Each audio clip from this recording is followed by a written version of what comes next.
over the country. In fact, Mr. Chair, si Colonel Garma, nung unang pagdinig pa lang natin, involved na po siya doon sa pagpatay ng 3 Chinese drug lords, which was corroborated by the different resource persons. Noong si Colonel Garma din ay na-assign doon sa Cebu City, there were 198 killings as recorded and as reported by Mayor Tommy Esmeña. And ngayon po, klarong-klaro po na ang mastermind ng pagpatay kay General Baryoyoga walang iba po kung hindi si Colonel Garma in cooperation, in cahoots with Colonel Leonardo, based on the testimony of our 2 resource persons. Mr. Chair, Colonel Garma is a woman disguised as a meek lamb, but deep inside her, she is a ruthless killer, killing without mercy innocent people, killing without remorse innocent victims, especially on the war on drugs. Kaya, Mr. Chair, I appeal that we should include in the committee report to file murder charges against Colonel Garma and Colonel Leonardo. Thank you, Mr. Chair. Thank you, Congressman Pimentel.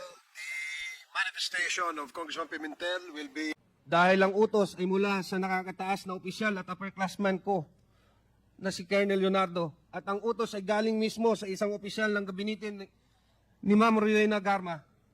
Sa personal na aspeto, nag-aalala ko ano ang maaaring mangyari sa aking karera bilang isang pulis at higit sa lahat sa aking buhay. Pamilya, kung tatanggapin ko at tatanggi ako, usundin ang utos. Matapos tanggapin ang assignment, pinasimulan ko ang paghahanda para sa proyekto, kabilang ang pag-recruit ng isang angkop na tao para isagawa. Kinausap ko si Nelson Mariano, na kilala kong may network kaugnay sa ganitong klaseng operasyon. Dahil siya ang aking dating informant sa mga personalidad ng droga at binigyan ko siya ng paunang detalye ng proyekto. Gayunpaman, bago maisakatuloy. Ma'am Garma, I have a question po. When did you issue the pick-up to General Barayuga? I cannot recall, Mr. Chair, kasi may mass procurement kami ng vehicle and all department managers and branch managers and those holding key positions, Were given automatic po na nagkaroon ng issuance po ng It bago was on the same sasakyan. time naman. Yes po, Mr. Chair. Pagbili ng sasakyan, binigyan na lang ako ng list ng logistics para i-approve ko yung distribution po. At kasama po at ang yun nga, Office ng Board Secretary and other Board of Directors and Managers. Okay, now I'll ask you a direct question po, Colonel Garma. During your stint as PCSO chair, how would you describe your relations with General Barayuga? Okay naman po, nag-uusap naman po kami. Wala po akong No natatandaan. conflict? None, Mr. Chair. None.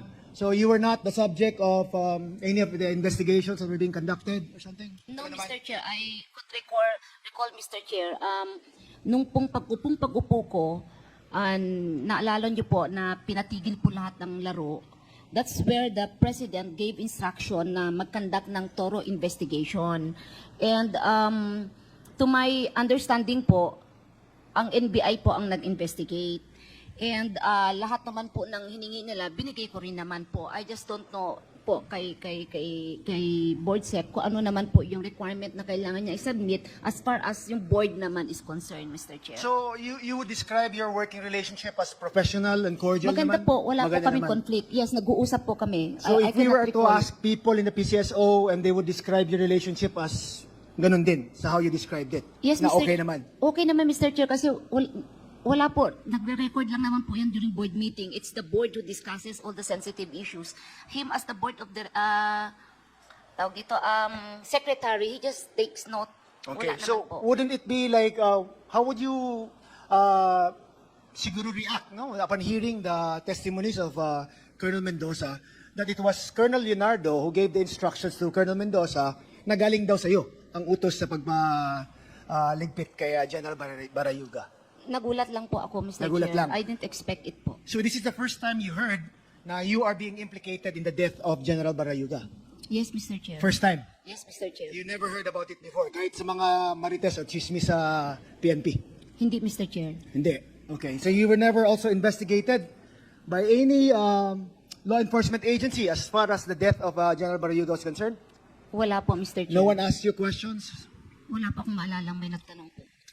Now that you heard the testimony of Colonel Mendoza, na Colonel Leonardo supposedly directed him to do this operation on your behalf, ano ang masasabi niyo kay Colonel Leonardo po, if it is true na siya ang nag-utos? Mr. Chair, hindi ko po alam yung sinasabi po niya. I cannot speculate, Mr. Chair. I'm not saying it's Mendoza. I'm saying that he was saying it was Leonardo. Kung totoo yun na si Leonardo, how would that make you feel po?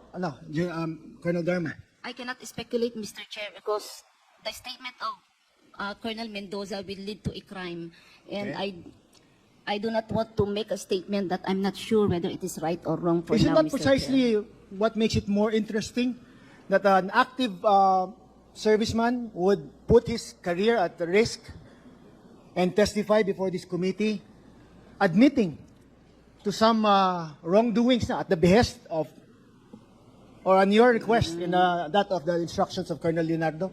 Don't you find that parang odd at least? Mr. Chair, I do not know what he is thinking right now, Mr. Chair. And this is the first time. Iniisip ko nga kung saan ko siya nakita or what. I cannot recall if I've met him or what. But ngayon ko lang po narinig din ang name niya, Mr. Chair. All right. Attorney Paquera, I'm sorry, I noticed that she's there, and she was your executive assistant ba? Si Attorney Paquera? Yes, EA6 and designated as the Chief of Staff. Okay, of so my office she was at the working time. with you at the PCSO while General Bayuga was also there? Yes, Mr. Chair. Nagpang-abot po lahat. Attorney Paquera, would you confirm the statement of Colonel Garma that the relations between Colonel Garma and General Barayuga were was okay at the time that they were both working? I believe so, Mr. Chair. That their relationship was professional and cordial naman? Yes po, Mr. Chair. And would you confirm also that when the pickups were given to the employees of the PCSO, it was given en masse to all of those department heads, sabay-sabay? I am not so sure anymore, Mr. Chair. So hindi mo alam yan? Hindi ko na po ma-recall po. But you can confirm that the pickup was given? Or was assigned to General Barayuga as corporate secretary? I cannot remember anymore, Mr. Chair, but I do remember that there was a procurement of vehicles. I just do not remember the distribution po of the vehicles. Okay, thank you, Attorney Paquera. Colonel Leonardo. Sir, you heard the testimony of Colonel Mendoza, Yes, Mr. Chair. identifying you as the person who ordered the death of General Barayuga, supposedly upon the instructions of Colonel Garma. Is that correct, sir? Hindi po totoo yun, Mr. Hindi totoo. So is there any reason, may galit ba sa'yo si Colonel Mendoza? Actually, nakilala ko po yan. I think isang beses lang kami nag-meet. Isang beses lang. I know that he's an underclass po namin. Underclassman. Pero maliban doon, wala na po akong, hindi ko na po siya So no ganun working kilala. relations with Colonel Mendoza? Wala po. Hindi mo Mr. naging Chair. tao before in your units? Hindi rin po, Mr. Chair. Hindi mo rin utusan to do something legitimate that he didn't do or something?